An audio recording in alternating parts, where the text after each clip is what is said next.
Jim McMahon here again, and I wanted to go through a verse that I think seems pretty complicated when you first look at it. But when God is telling us something, often when He uses something that's complicated, He immediately, either following that in the verse by using a colon, showing what it is that He's saying, right? Like in John 3:34, where it says, He whom God has sent speaketh the words of God, colon, for God giveth not the Spirit by measure unto him. And this is talking about Jesus Christ, and it's saying that He has the Spirit without limit because God has sent Him to speak His word. So every word out of the mouth of Jesus Christ was from the Father.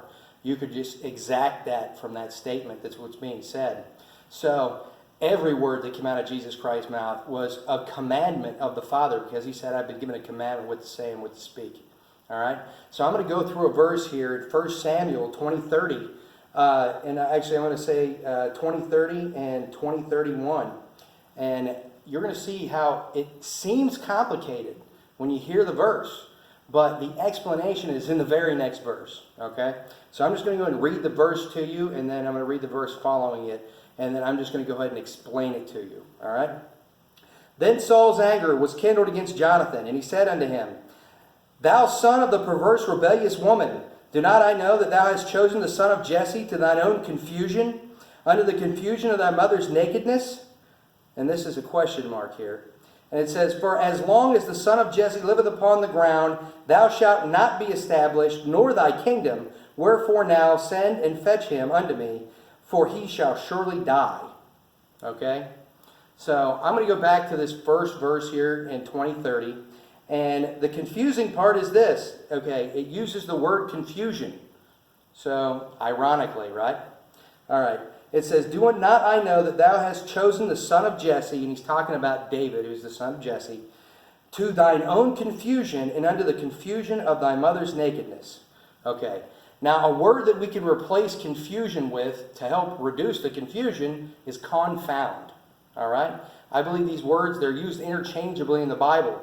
So therefore, when he's saying confusion, he's saying confounding would be just another accurate interpretation of this word, all right?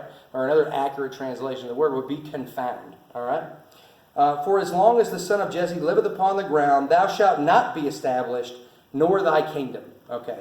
So when he's saying to his own confusion, then his kingdom is not going to be established. He's confounding his own effort to become king.